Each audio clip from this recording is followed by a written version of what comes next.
Conversing is produced and distributed in partnership with Comment Magazine and Fuller Seminary.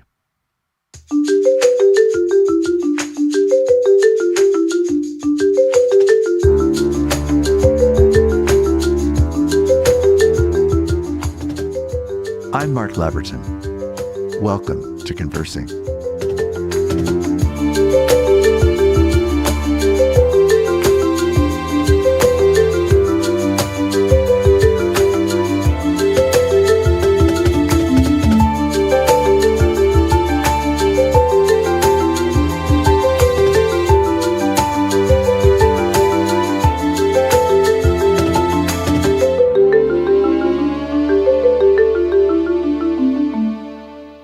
Welcome to Conversing. Many of you as listeners will know that last week we had the opportunity to think on Election Day together with David Goatley, the president of Fuller Theological Seminary, and with Pete Weiner, a New York Times and Atlantic columnist, about the election. We were not trying to guess its outcome. We were just trying to think about the meaning of the moment and the significance of the decisions that the nation was facing. 1 week later, we have the opportunity to think again about what just happened, hence the title of this particular episode, What Just Happened in America. It's trying to draw us into reflection about what for many people was a bewildering election. Whatever our political position and regardless of who we voted for, there was so much that occurred in this election to try to unpack, to understand, to consider. And today we have an unusually capable guide to help us in the process of our reflections in understanding what just happened in America by having David Brooks as our guest. Many of you will know, of course, that David is the New York Times opinion columnist, a contributing writer to The Atlantic, a commentator on the PBS NewsHour, and he tends to write mostly about political, social, and cultural trends, just exactly like the moment that we're in right now, and the things that have preceded it, the things that it means for today, and the things that it might mean for tomorrow. His concern is always where there's a clash of ideas. How do we sort that out, and how do we come to our own mind about what we think is happening? And the always tricky subject of moral formation, which for David is a major concern. David, thank you so much for joining us today on Conversing. Oh, pleasure to be with you. You know, we are now on, as it were, the other side of the 2024 presidential election and national elections, regional and state elections. And I'm just wondering, give us a temperature read on how you personally are experiencing this moment, about almost exactly a week since the election took place. Yeah, I was up till 4 a.m. On election night. A little surprised, but not totally surprised. I guess I look at it in three levels, which we can get into. The first is the superficial level. You could say this was an election in which the Democrats lost because inflation was super high, and all around the world, electorates seemed to disapprove of inflation in a strong way. Right. So that's the most superficial level.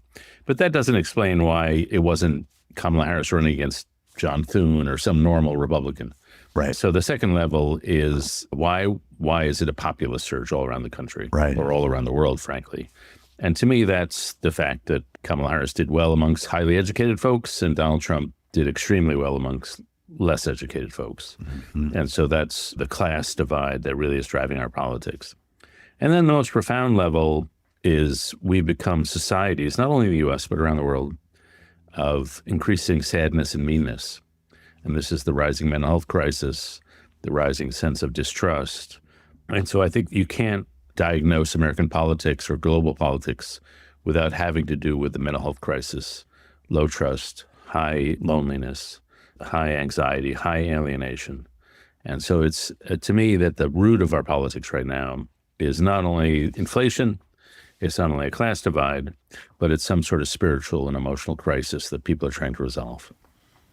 So much of what you've written, whether it's your most recent book, How to Know a Person, or articles that I've seen both in the New York Times and in the Atlantic as examples, you dwell on all three really of those levels and point out a number of things that are so critical to this time and require different timelines to address as well, don't they? I mean, they really are such different, they're intertwined, but they don't have the same life cycle and the same capacity for change or evolution. It will unfold related to each other, but also in different lengths of time. Do you have any observations about that? I'm just curious. I hadn't thought about it that term, but I think you're absolutely right. Like if inflation were the core issue, inflation is solved. Like we're down to about 2% inflation. Grocery store inflation, I look at my gas station when I drive by it, and it's in the East Coast, at least, not probably in California, but in the East Coast, it's $2.99 a gallon.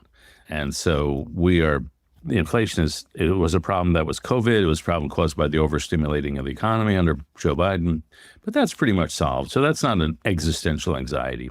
Right. The class divide is more of a generational thing. And that's caused over the last 20 years, high school educated voters just feeling alienated from Democrats, and Democrats feeling ever more insular, congregated in a few cities like Austin, Denver, Philadelphia, San Francisco, Washington. Yes. So I would say that's generational.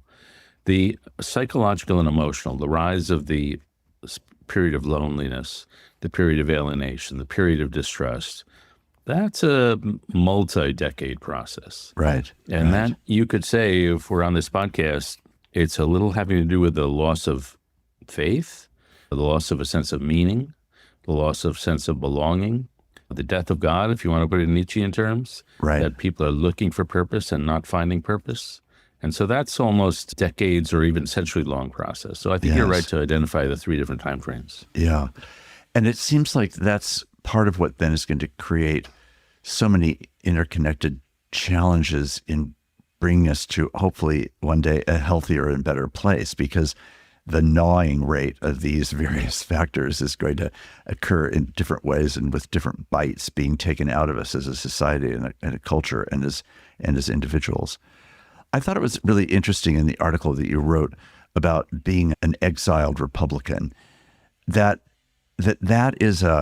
a posture which I think is worth exploring at this point, because it feels like your own angle of vision about these things is affected by that evolutionary change. So I wonder if you could just distill for a moment what your argument in that article is, and then I want to ask you a few questions about it.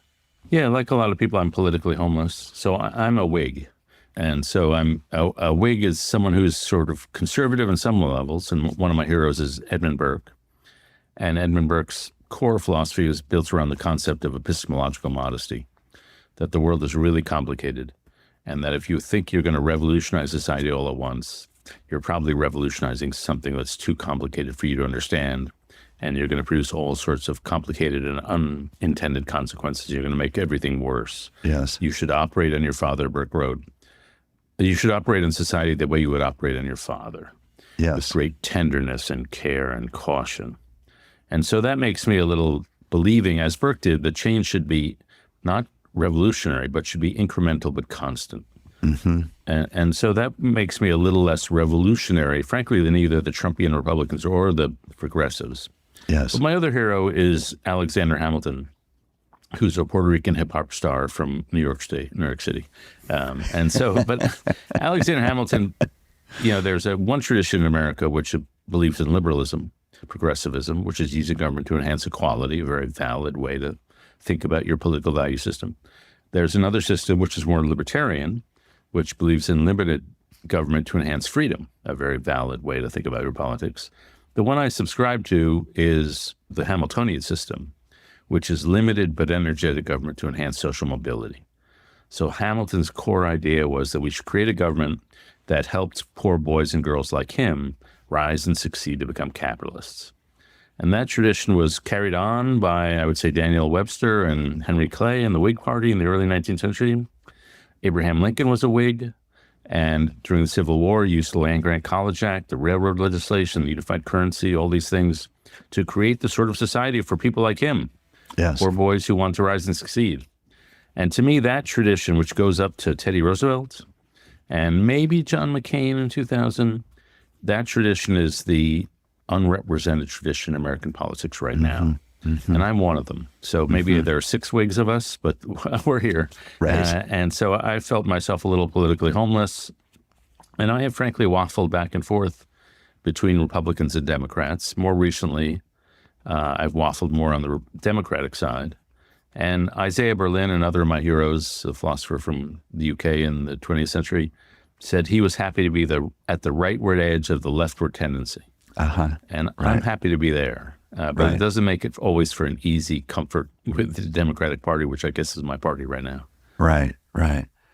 You know, one of the things that I found really interesting in that article was a comment that you make toward the end when you've done a wonderful job, as you always do, with laying out the challenges and the issues within Republicanism and the way that it's changed under the MAGA days and the way that Democratic Party politics at the moment is attractive to you and has certain strengths, albeit with lots of caveats about its own weaknesses as well. But one of the strengths that you attribute more to Democratic Party at the moment than to Republicans at the moment is the capacity for self-critique. And I thought that was a particularly interesting critique. And I wonder if you could say a bit more about that, because I want to come back to it about the larger demographic shift that's going on. Yeah, I mean, I have a lot of problems with the Democratic Party. I mean, one of the problems, for example, is the tendency on the progressive side of the sphere to categorize people and to assume that we're all members of certain identity groups. And so if you were a Democrat walking into this election, you probably assumed that if there was a woman who was at the top of your ticket, you'd get more votes from women because of that identity category would propel people to you. That turned out to be false. The gender gap in 2024 was lower than the gender gap in 2020. Joe Biden did better among women than Kamala Harris did.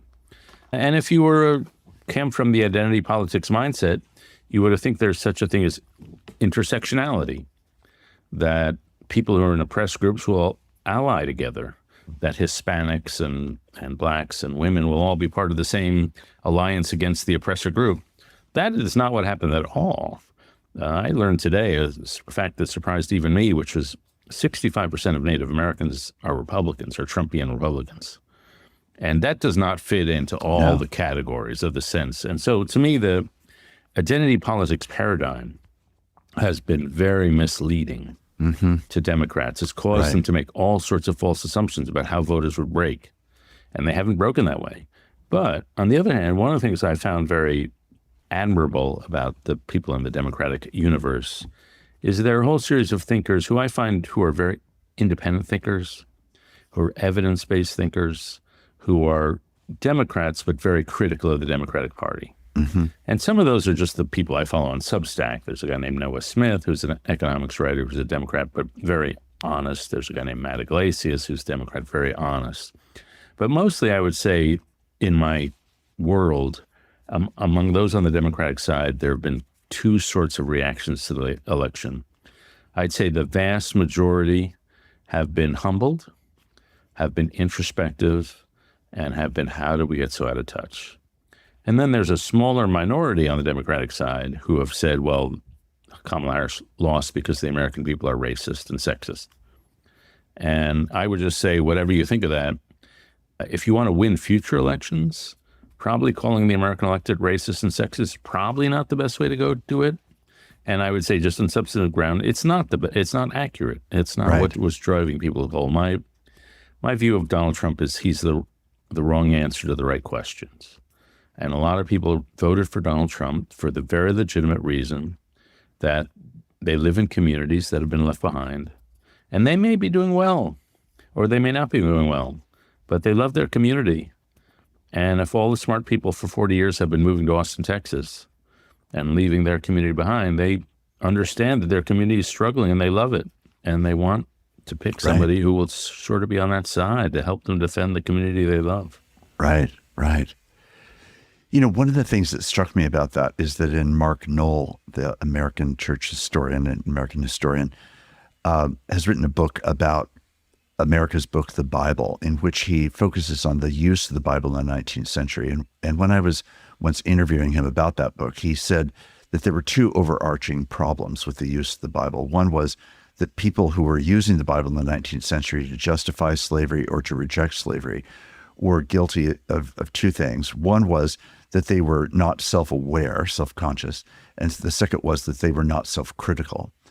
And when I think of those two categories, it does feel, mixed with what you're just saying, that the role of self-criticism right now, on really, I would say, both sides, is needed. And yet it is not an easy thing. Why is it, do you think, that in your observation, there's a bit more capacity for self-critique on the Democratic side currently than on the Republican side, without lifting up either as the ideal.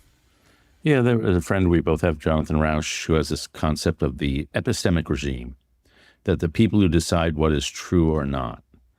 And, that the epistemic regime includes the media and includes the universities. It includes scientific research, peer review process. And believe me, I can go on for hours about my problems with the universities these days. But I do think there's a core of people who still believe in the rules of evidence, and that they do believe that if the evidence suggests X, you should not say Y. I don't think that sense of conscience exists in the mind of Donald Trump. I do think fundamentally he'll say whatever it's in his interest to say, and factuality, or if that's a word, is not part of his critiquing. Even in the election night victory speech, he said, "Well, we've won a great victory." That would have been fine. But he had to say it's the greatest victory in the history of the world, which it probably isn't. There have been a lot of victories, but he has to go all P.T. Barnum Huckster on us. Yes. And so, to me, the Democrats still have some of those intellectual virtues. Right. And I've really come to appreciate intellectual virtue as a thing, like to be intellectual courage, to be able to take a risk and stand for something that is unpopular. Right. Intellectual firmness, the ability to cling to your position and defend it, but not too much, to know when your position is completely undefensible and to shift. These are intellectual virtues, intellectual humility, knowing that reality is constantly going to surprise you, so you have to be intellectually flexible. Right. And these are virtues like any other set of virtues. And I guess I find them ultimately more on the Democratic side these days than on the Republican side, which was not true, frankly. When I came up in the 1980s, the Republicans, I felt, were much more intellectually advanced, to be honest. Alan Bloom was writing, Irving Kristol was writing, James Q. Wilson was writing, Gertrude Himmelfarb was writing, Jeane Kirkpatrick was writing. And in those days, I felt the right was, frankly, more intellectually sophisticated, intellectually more interesting. But something interesting happened in the 1990s, which is that conservative publishers decided the way to sell conservative books is not to write good books. The way to sell conservative books is to write books that'll make liberals mad. And then once you get the liberals mad, then the conservatives will rally to buy those books. And that produced Ann Coulter. That produced books like one called Liberal Fascism by a writer I really admire. And so the whole idea of those books, and Tucker Carlson is part of this, and Donald Trump is part of this, let's say something that'll trigger the liberals, and then our side will rally to us, and that's how we get ahead. And it's a marketing strategy. It's just not an intellectual strategy, to be honest. And so that's been part of the corruption that's happened on the Trumpian right.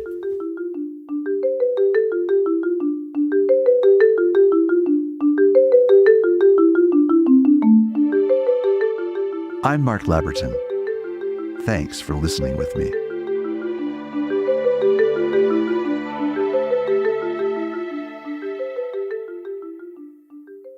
David, one of the things that is striking to me is that you've written this book, How to Know a Person, and I'm wondering if you can give us insights at a time like this into how to know a nation, because I think for a lot of people, this is a moment where people on the left and the right, I think potentially much more on the left right now than on the right, there was really a sense that we did not know the nation, at least the nation as it was being represented in a variety of various news sources, as well as cultural assumptions and so forth. What is different between knowing a person and knowing a nation? Is one just a bigger version of the other, or is it really quite a substantially different exercise? It takes a lot more travel miles to know a nation Indeed, than to know yes, a person. Yes, and so, in 2015, I wrote a dozen columns saying to my New York Times readers, don't worry, Donald Trump will never get the Republican nomination. Don't worry, that will never happen. And I was living in Washington. My social life was in New York City. I was teaching at Yale. So I was on the Acela pretty much all the time. And so how could I be out of touch with America? Yes. And so since 2015, I've tried to spend, I now sleep 200 nights a year in hotel rooms. And that has its downsides, believe me. But the upside is I'm not totally surprised by the country anymore. Yes, yes. And so you just come into contact with a lot of Trump supporters, which I was not. And when you meet them, you really get where they're coming from most of the time. And the story I often tell is I met a guy in South Dakota, and he was a big Trump fan, and I asked him why. And he said, let me tell you about the best day of my life. It was 35 years ago, and he was telling me this at age 70, so this was when he was 35. And he was the foreman at a plant that made casings for refrigeration units that go into apartment buildings. And they laid him off because in the plant, they used new technology, which he was no longer qualified to run. And so he said, I was going to sneak out. I didn't want to make a fuss. I was just going to pack up my stuff and go. And so he goes to his office. He packs up his stuff in a little box, opens his office door, and the 3,600 people in the plant have formed a double line leading him from his office door through the plant, out the parking lot to his car door. And so he walks out this phalanx of a double line of people who are all cheering and applauding him the whole way. Wow. And they just wanted to pay tribute to him for being a good guy. And so he said, that was the best day of my life. And it was 35 years ago. And every job I've ever had since has been worse, more insecure, less well-paid. He said, my mom-in-law, who must be in her 90s at this point, is really sick. We can't leave the house any day because we have to take care of her. And so he says to me, that guy Trump may be a jackass, but I need a change. And so you hear that story and you think, okay, I don't agree with you maybe, but I get where you're coming from. Right. And I've had dozens and dozens of those conversations, so I get where they're coming from. Right. And I happen to live in Washington, D.C. I have a college degree, so life smiles upon me. But if I didn't have a college degree and I was living in South Dakota with the same skills I have now, life would not be smiling upon me. Mm-hmm. And so I understand why it looks different for people in different life circumstances. So in part, what you're saying to the average listener of this podcast is, what are we really paying attention to? How are we seeing? How are we listening? How are we coming to actually, as it were, know a person in order to understand that behind the social reality is this personal dimension of not feeling credited for their being, their values, their longings, their appetites, their desires, their skills. Is that a fair? Yeah. First, we should know that we have stereotypes. So there's a thing I wrote about in my book called stacking. Yes. Where I learn one fact about you, I make a whole series of assumptions about who you must be. Yes. You're a Trump supporter, therefore you must dress in camo. You must have you must drink PBR, Pabst Blue Ribbon. You must probably have a pickup truck. I'm making all these stereotypes. Yeah. These are never true. Maybe sometimes they're true, but I met a woman who was a lesbian biker who was at a Trump rally who'd converted to Sufi Islam after surviving a plane crash. So what stereotype do you fit into? So that's the reality of life. People don't fit into their stereotypes. And just when you think you have somebody pigeonholed, right, they surprise you. Right. So that's the element of knowing a person. But then the second element is knowing how to show respect for a person. Yes. And I would say there's been a vast redistribution of respect in our society. And so it used to be if you were an HVAC guy and you were really good at your job, you could figure out what was going wrong with HVAC systems. There's a woman named Michelle Lamont who wrote about the aristocracy of the working class, people who were working class, but they worked at intellectually very demanding jobs, and they were serving as breadwinners for their families, and they were the sort of people who kept the country going. Right. And you even think about a bus driver. Think about how many decisions a bus driver has to make every hour, when to pull over, who's a danger, who's in the back of the bus, who's a problem. These are cognitively demanding things. And yet the flow of status and respect in this country has gone to people with elite credentials. And at my newspaper, at any newspaper, a national newspaper, 52% of the employees of these places went to the same 26 colleges. And so we've just redistributed respect away from large swaths of America, right, and to people who have certain credentials. And that's bound to breed a reaction. And I think the most destructive thing we've done in the media, in nonprofits, and the universities, is, as far as I know, in any mainstream media publication, There are probably no or almost no Trump supporters. Yes. At any elite university, there's no or almost no Trump supporters. At any nonprofit foundation, no or almost no Trump supporters. So if you tell 51% of the country your voices don't matter, well, people are going to get upset. Right. And they're legitimately upset. Right. Yeah. One of the things that I've been thinking about recently, since the election result in particular, but before that as well, is that there's this parallelism in my mind between what you experience about republicanism changing underneath you and evangelicalism changing itself underneath me or us.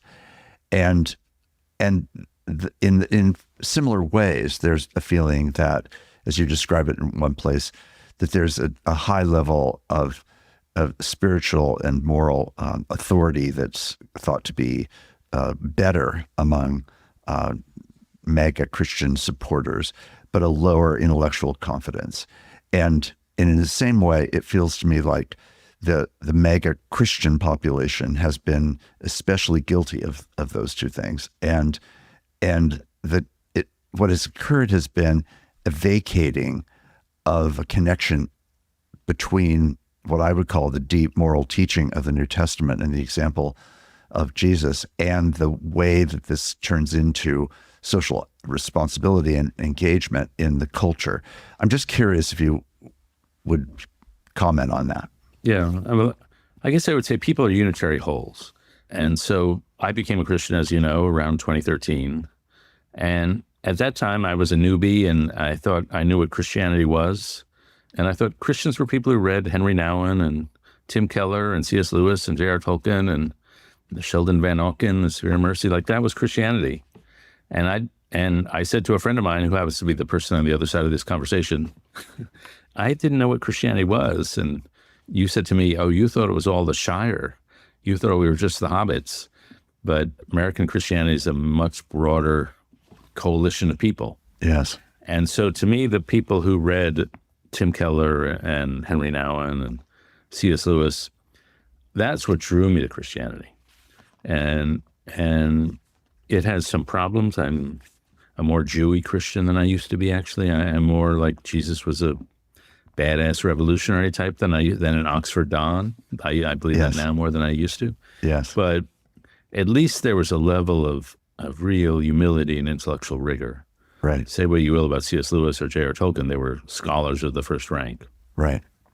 And I think what's happened is that a lot of mainstream parts of evangelical Christianity have gone through the same things the Republican Party, as you say, is with Donald Trump. So 9 days before the election, my wife Ann and I went to a church in Tennessee, and it was a Christian nationalist church. I think it was called Global Vision Church, was non-denominational. And what struck us first was the way the pastor talked. And it was very Trumpian. It was very narcissistic. And he had been accused of embezzlement, I gather. And he made a 45-minute defense of himself. And it was so hyper-defensive, I assumed he was guilty, frankly.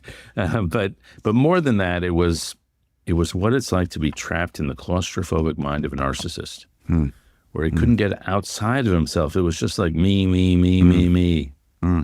And that's a little like what it's like to be in a Trump rally. Mm-hmm. But then the second part of the sermon, which was another hour and a half, was about aggression.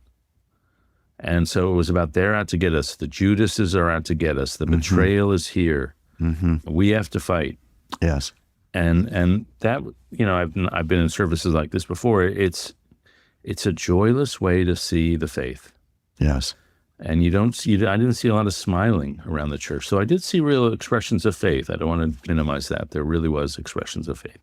But it's a style of faith that mirrors the style of populist aggression, the feeling of being aggrieved, a feeling of being under assault, right, a feeling of zero-sum mentality. It's us against them.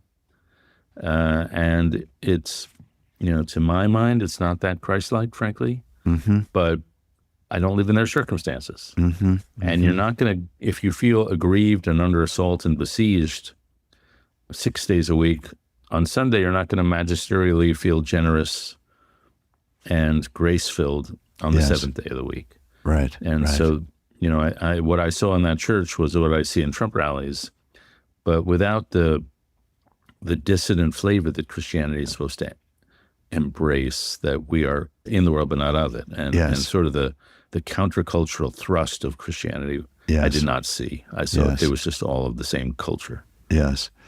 So, David, if you were king of the forest, as it were, and could somehow cause the church in America to step into this moment as you would think it's most needful to do, what would be needed and how would you hope it might come about? Yeah. So I was a 50-year-old atheist coming into this experience and perfectly content, by the way. And so it wasn't like I was searching. It was just that it seemed to me against my will. We seem to live in a world that my material categories did not explore. And as my friend Chris Wyman writes in his beautiful book, My Bright Abyss, my materialistic categories did not explain the world as I experienced it. Mm-hmm, mm-hmm. And so if I could, they made me Pope of the evangelicals, which is a job that makes me shudder. The first thing I would say is be not afraid. Like, I entered this world filled with spiritual hunger. Mm-hmm. And I found at the Christian colleges I visited, at the churches I visited, at Fuller Seminary, this world had everything the rest of the world is hungering for: a moral language, a spiritual vision, a sense that what matters in life is not how good your SATs are, but the reformation of the heart. Yes. And so to me, that if I were made in charge of the evangelicals, I hope I would embrace it with an abundance mentality and with the core knowledge. Yes. And if you remember when Pope Francis first came on the scene, all sorts of people suddenly fell for that guy. Yes, yes. And it wasn't only Catholics, it was Christians, it was atheists, it was everybody. Right. And the world just loves a human being who's trying to act like Jesus. Right. And so that sense of strength, that sense of 2,000 years of Christian social teaching. Mm-hmm. I used to teach at Yale, and I would teach over the course of one term 14 books. And one of those books was Dorothy Day's book, The Long Loneliness. And at the end of the term, my final assignment was to the students was pick any of the 14 books we've read and apply it to a problem in your own life. And in that particular year, 19 of my 24 students who were not Christian, who were Jewish, atheists, whatever you find at Yale, they chose Dorothy Day's Long Loneliness. And they chose it in part because of her emotionality. Yes. But in part because of her spiritual longing. Yes. And part because of her example of radical self-giving. Yes. Yes. And so to me, that's the most appealing thing about the faith is Christians who are living in a way that, as Dorothy Day said, doesn't make sense unless God exists. Right. And so that sense, I would say, get rid of this sense of being aggrieved and besieged and your religious liberties under assault. You have the keys to the magic kingdom, and trust in those. Yes. And people will rally, because I know so many people who are progressive atheists, wokesters, and they're looking for a spiritual home. And I happen to think that we're in a period where faith is in retreat, but I think that's just a rhythm of history, and that faith will be back, as it always has been back. And that living into the radicalism of the faith is the way to exemplify what people want. David, it's a beautiful ending to our conversation. Thank you so much. Pleasure.